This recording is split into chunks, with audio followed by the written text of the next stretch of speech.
Oh man, thank you very much. You've been here since December. You moved from Vegas. I was in Vegas. Okay, okay, I was in okay. Vegas for 10 years. All right, all right. You press record, babe? Mm-hmm. Oh, you Oh, no, record. yeah. Oh, All right. whenever.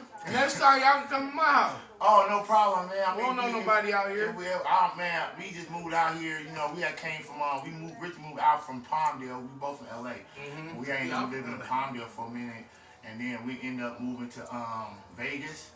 And then, What part? What side of Vegas? We was on the south side. Like 2 blocks from the Strap. We was on Van Patten. I don't know We was on Van Patten, you know. Mm-hmm. Yes, sir. Yes, sir. Yes, sir. Man, you know, just trying to, live and enjoying life. Mm-hmm. So, Danny, how you get started in battle rap? How long you been in battle rap now? I believe you've been 10 years. 92, since 92. 92. Mm-hmm. Right in LA. Okay, what's up? I got some notes and stuff. South Central. Is that right? What part of South Central you out of? 45th Figueroa. And Dinker, Halldale area right there by the Slauson Swap Meet. Oh, okay, okay, yeah. Yeah, I grew up right across the street from the Slauson. Oh, yeah, I grew up on 96 and Colden up in that area. Yup. You know, over that, what's over there? You don't gotta say, you know what I mean? Right. Yeah, so, what inspired you to battle rap? Shit, LL Cool J. Listen to LL in the 80s. And Rakim, EPMD, shit like that. It was just something to do to stay out the streets, you know what I'm saying? Because you know where we from. Yeah, it's a lot. It's just so easy to get caught up in wherever you around. You know what I'm saying? If you in a blood neighborhood, Crip neighborhood, you either fall in line with it or that's true. I felt a victim of it, so I understand. You know, it's hard. It's easy to fall a victim of that. some people be born in it, you know what I mean? Yeah. Some people be born in it, but I'm just saying like that just kept me, from really going all the way in with that shit. Let me tell you something, brother. I got to be truthful right now while I got you here. Yeah. Okay, I first got turned on to battle rap, and it had to be maybe kind of late, maybe 2000 and I'm gonna say 12 maybe. All right. And my first battle I had ever seen was Arsenal and Conceited. Right, yeah. And I fell in love with the wordplay, you know what I mean? I'm not gonna lie, I thought it was poetry in motion. Up there on that stage, seeing two people go at it. Right. And so my thing to you is when you first hit that stage, right? Yeah. Like your first battle that you had, what we were against Aver, wasn't it? On the main stage? Let me see. My first battle like on a league or Right, on the league. first battle on the league had to be Ahab in Vegas. In Vegas? Yep. I got something for you. I found something. Let me see if you remember this. Tell me what you said. Alright. I probably ain't gonna That's what I see. But I'm like, I said, I'm hear playing a game it. with Danny. See, does Danny remember his Let me rhymes see. or not? Let me You know see. what I'm saying? This is the early Danny. This is the early Danny. Let me find it, sir. You can tell who freestyling and who wrote all the written shit. Mm-hmm. Niggas up here trying to remember punchlines, but up here forgetting shit. That's forbidden shit. Forbidden shit. You know, you said that again? Damn. Your rhymes. Who was it? It was a cat named JS and Sims. It was in LA. It was outside. A guy named Sims. It was a freestyle. It was a freestyle battle. Yeah. That was 2005 around that time in Louisville, Kentucky. Yeah. Right there on the street, me and B. Yeah, Sam. it was. You was young, a little bit younger than you. It was a beautiful thing. Yeah. My question to you is, what I was gonna say was, my question to you is, how do you, like, what is it like as an everyday living as a battle rapper, like just your everyday life, like Regular shit. Whatever you do all day. Hey, I feel that. I'm chilling. I be chilling, but it's a little more stressful when you got battles coming up because you gotta be like writing and then practicing, memorizing. So then you got like daily shit you gotta do. Daily wash clothes. Right. You know what I'm saying? Take the kids to school, help them with homework, cook cook food for the kids, wash the dishes, take the Right. trash out. Right. All just regular, It's everyday regular, shit. Everyday stuff. That's Yeah, you know, so it's like that, and then so on top of that, you still gotta be remembering raps or writing raps. How do you remember the raps? It's repetition. Like once you like, everybody do it different. Like some people will, as they're writing it, they'll be remembering as they write it. Me, I'll write the whole round out first, then I'll remember it. Like I'll rap 4 bars of it, and okay, I got these 4. All right, now let me get to the next 4. Right. It's just remembered in sections. Right. Okay. Yeah, because it's hard to like remember the whole. Like if you got the paper, if you got it on paper, Right. or if you got it in your phone, you can like read it, and then you put the paper down and see if you can rap it. You just gotta rap it to the point you remember. Like, all right, damn, I don't know what come after that. Fuck it, then you gotta look at the papers. Like, all right, and then you gotta. I know where I need to know from this point. You know what I'm saying? And so you could do it like that, or some people they'll write it. And then they get their phone and they'll wrap it into their phone and record it. And then they put it in their headphones and they listen to it over and over like a song. So they remember they verse like a song. So it's so many different ways to do it. Mine, and some people, I don't know, some people like get a highlighter, different colors. So they'll get like the neon, then a pink, then a light blue or something. And they'll highlight the bars up to the point they remember, and so it's like color coded. They remember by the colors, and it's crazy. I don't know how they do that shit. But yeah, it's but I think when you do it for so long, it becomes easier to remember it. Because I've been doing it since the 90s. Like this is all I ever really did. You know what I'm saying? So it's not really hard for me to remember it. Except when I'm like late, last minute prepping. That's the only time, like, okay, the battle's on Saturday. Damn, today Thursday, Friday, I gotta start writing and remembering this shit. This shit already been done last week. And the week before, it should already been done. Right. You I know. have a question for you though. Cause I be seeing you in interviews. Yeah. And I hear you against the Lustics and stuff. And you say you got a rhymes already written for them. For who? For Lux and people. Yeah. Like I got already jokes got for them written, like already, like not like fully, but right. just notes and bits and pieces Bits and shit. footnotes of Little Lux. footnotes like, all right, I'm gonna build off this, or I'm gonna say this bar right here, or I got this angle I want to use. So you just keep it in the notes. So then when they lock the battle in, it's like, all right, I got somewhere to start, rather than just a blank paper. Right. Like I can start off this, like, all right, and then you just start building and just fleshing it out. Right.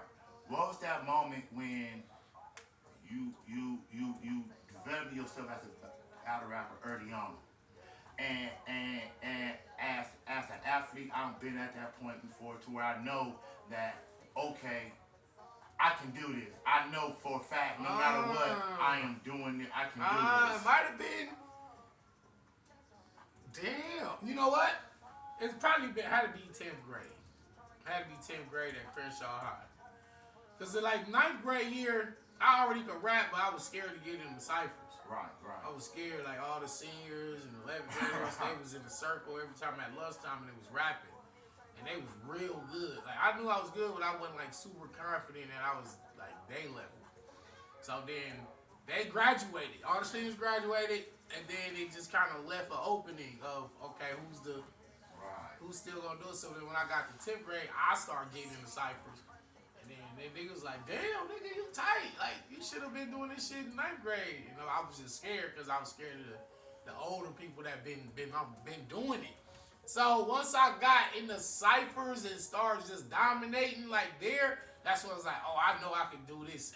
I know I can do it now. Like, I was scared. I didn't know if I could. But now, that's like if you go to a rec center or somewhere, you play ball, and like as a kid, you might see it, some older kids.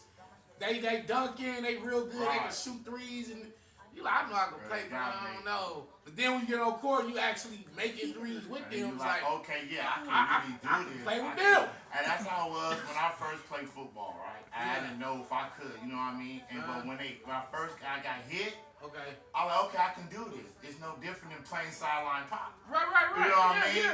It was a little bit comfortable. I got pads on now. I got a little comfort on me now. It's different. So when I get popped now, it's not, you know what I mean? I'm not all up in, you know, but yeah, you know what I'm saying? Yeah, that was it for me. Like just getting in the ciphers at 10th grade at Crenshaw High. That's awesome. That's awesome. Man, what I love about you though, man, I'm not even gonna lie. When I first heard the name Danny Meyers, I was hearing him in interviews, and I was hearing people say he ain't that good, he ain't that whatever, right? So I feel as a becoming beginner as a fan, I thought maybe I should believe that, right? Because maybe these people been here long enough, and these their peers, they should know better, right? But then when I started watching your battles, I was like, oh, he's dangerous. That's what it is. He's dangerous. Yeah, man. I noticed with you, from being, you give everybody shots. I noticed that. You giving me a shot today. I appreciate it. You gave a little slapper shot. You know what I mean? You give people shots. You know what I mean? And so, but when you give people shots, I noticed on that stage, it's no different as if you was battling a verb, as if you was battling a DNA. Yeah. Why do you give them that pressure out the gate? Why do you just break their souls out the gate? It's easy because the answer to that is simple. I put myself in day shoes. Like, they want to kill you. Like, I'm battling Danny Meyers. I gotta kill this nigga. So if I go in there like just like half-ass, and I've seen it happen to other people at top levels, and they go give somebody a shot, or they'll be in there choking, or they just really didn't bring their best day. They was just here like this to get a check, you know what I'm saying? Then they get their ass kicked. So it's for one, it's a lot of reasons, but the main one is so you don't get caught slipping. Because you don't really be, you know what I'm saying? Like, you might watch a nigga battle like, I can smoke him with just 30%. Right. But he might just so happen to have his career game that day. He might score 80 that day. You know what I'm saying? Normally he scored 15 points a game. This game in particular, he had 80. Might not never score 80 again, but because it was you, he went to another level. Right. So that's the one reason. And for two, the people that's paying to come see me, they want to see the Danny Meyers that they watching on the TV, on the YouTube. They don't want me going there and just be like, oh, I don't care about this battle, and shout out to Palmdale. You know, I'm just out in Palmdale battling some Palmdale nigga. I don't care. And then I'm out. Everybody disappointed. Like, damn, man. That ain't what I'm used to seeing from you. Like, so it's like a respect thing for yourself and for the people that paid to come watch you. You know what I'm saying? It's like, give them the real you. You know what I'm saying? Win, lose, or draw. Even if the nigga still won, at least go hard. Don't be playing with people's time and their money. Right. That's how.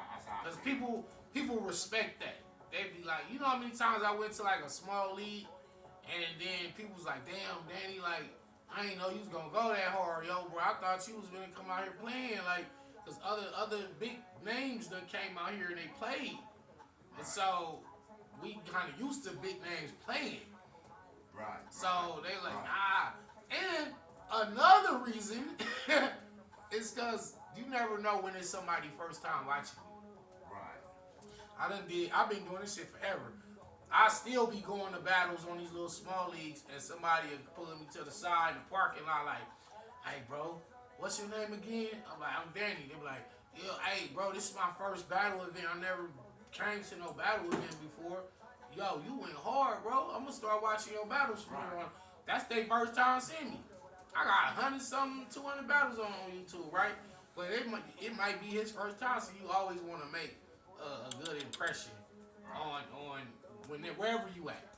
I don't care if I go to North Dakota or Alaska or Indian reservation. Like, I'm gonna go hard because that's probably a lot of people first time seeing. Right. So you know, give that pressure. This is who Danny Meyers. It's still a small niche. It's growing for sure. Cause I know it started like on the street corners and shit. New York, moved on to Philly. You know, Detroit, Chicago. Battle rap been around as long as hip hop been around. But as far as like it growing to the point where it's a commercial thing now. Right, Now it we're is. getting The battle rap caffeine on there, like deals, caffeine and Netflix. Amazon, Hulu getting into it now, and Tubi's getting into it now. Like they got shows on the way, so it's just like it's growing, but it's not the level of the NBA. right, It's not the level of the Super Bowl. right. It ain't, you know what I'm saying? It ain't Right. like when they do them soccer games and it's a whole stadium. But you feel that one day that maybe it could be like that? Uh, Not a whole stadium, but maybe like, maybe. the more exposure it's getting, yeah, it can get there because, like I said, it's finna be on Netflix now, finna be on Right. Hulu. So a bunch of people who never even heard of battle rap before are gonna be watching it, just casually scrolling on Netflix. Yeah. Be like, damn, let me try this, and then like, oh shit. I had introduced my girl to battle rap. Oh damn, let's go. She, you know what I mean? And so she'll tell you, I sit here and I watch battles, you know what I mean? Mm-hmm. And sometimes, I ain't gonna lie, battle rap disappoints me. Mm-hmm. That probably has everything else. Lakers disappoint me sometimes. Right. Cowboys disappoint me. You know what I mean? Right. So, but at the same time, I just love the back and forth camaraderie, you know what I mean? Mm-hmm. Because it's like y'all could be y'all could be doing so many different, y'all could actually be doing what y'all doing. Right. Instead of up there on that stage, letting out y'all anger and y'all frustration.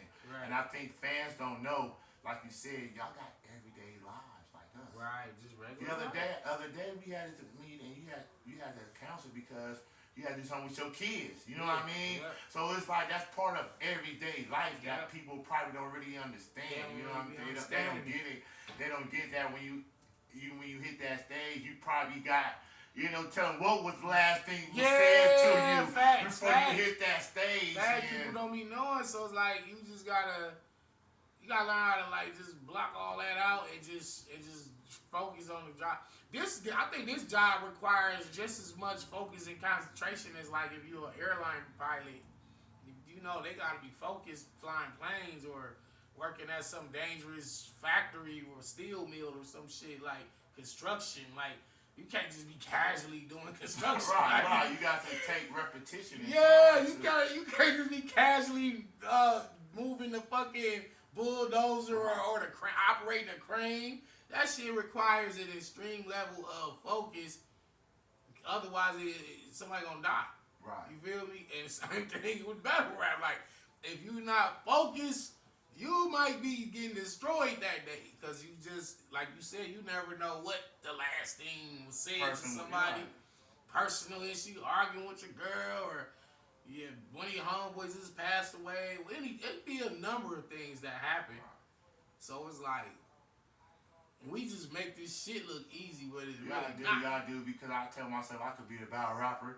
That's what I tell myself. Then I look up and I say, well, you can't put all them words together like that. That's a whole lot to go up there to try to mix and match and try to and have to really try to your opponent in. You know what I mean? It's like I look at it like a real sport. It's like a gladiator sport. You know what I mean? It's like a real gladiator sport up in there. Yep. It really is though. My question to you, I always want to ask a battle rapper. When you hit that stage for the first time, right, and the man across from you, right, say something like a Geechee Gotti.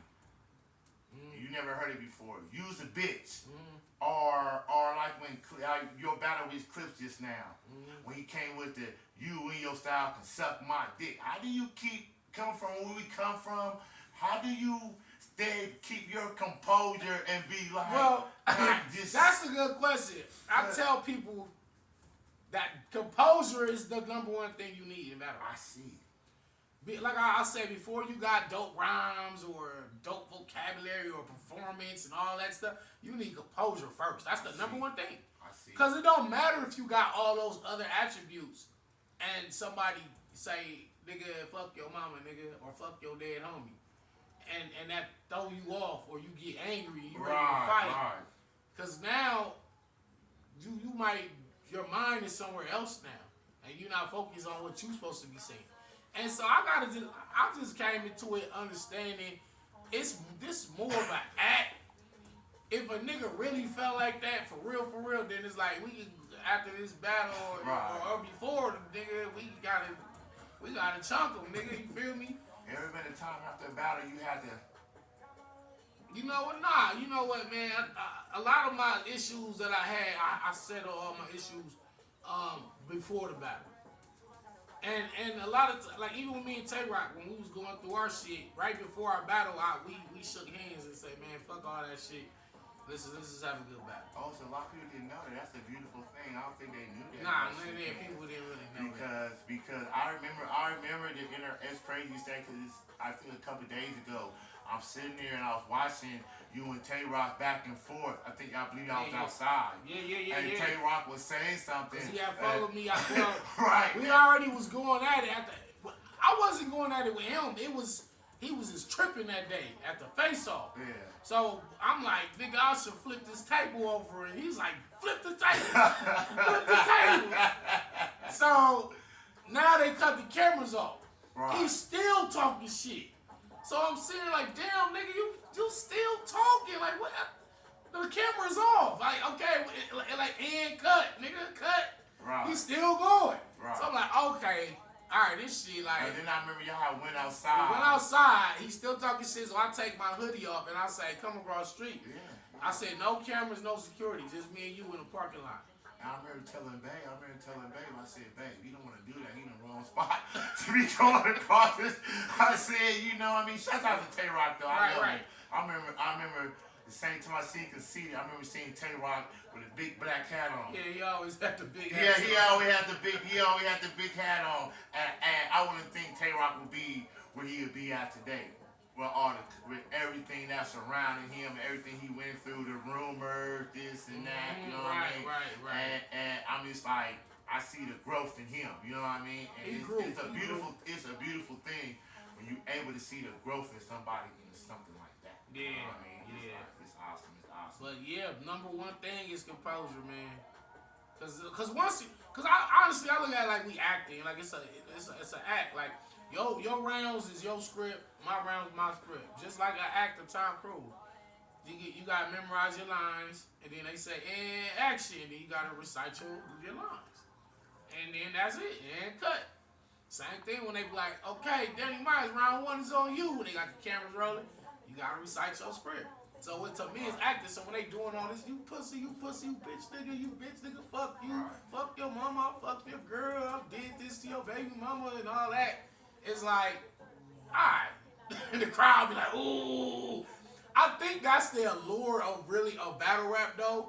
Cause the people can watch from their home and almost put themselves on the stage and say, what would I do? How would I feel? True. How would I react if somebody said that to me or about my kids? And it's there because our job is to embarrass one another. Right. Our job is to, and that's another reason why I never really be tripping on them because they pay me to take punishment. I'm getting paid to stand here and let somebody clown me whatever way they want to clown me. Right. But the good side is I get a turn too. You know what I'm saying? You know how this shit was when niggas was bagging on each other back in that school. I see. Shit. You think you think that sometimes I feel that maybe I want to see like a battle one day where don't nobody know they rhymes or nothing yet. And they just like for Hansel keep calling you out, I believe, right? I just want to see you and Hansel or somebody just, we ain't got no rhymes. When I see you, we just gonna go ahead and just clear the decks and get it. Why battle rappers don't really do that? The game changed, that money. The game changed. That's how we started. Yeah. Meet up. I didn't know him. He didn't know me. You just gotta have some raps on deck or freestyle right then and there. I didn't know you.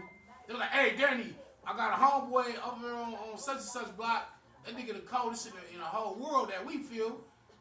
And you said you tight. Your homeboy said you tight. I mean, yeah, I am the best. But nah, you all right. But my homeboy, you can't beat him. I'm gonna go get him. Right. Then it's like bet money. I don't even know his homeboy. I don't know what he looked like. There wasn't no YouTube, no internet back then. So then he just beat up. They bet up. Somebody was putting money on it, or even if they wasn't bet, they just wanted to see what was happening. Right. And you just had to have your rap versus his, and y'all rap till you ran out of raps. So, but then when the league started coming around and then the money started coming around, all that kind of got pushed aside. And that's another reason, that's another thing when I knew I would be able to do it at a high level is when that era came around where you could write your raps. Because I came from the era where you had to freestyle it, or you might have had just random rounds memorized and you would just say them and freestyle. We used to trick people because we'll start off with a freestyle and jump into something we knew. We all did it. Everybody did it. Yeah, they can't nobody tell me they never did it. So, but then when they changed, because like having coming with a written rap was like, what was I saying in that rap? What you wrote down?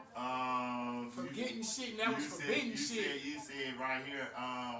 Who wrote? You said once again. You can tell who freestyled and who wrote all the that's exactly what I'm talking about. Niggas up here trying to remember punchlines, but forgetting shit. That's forbidden shit.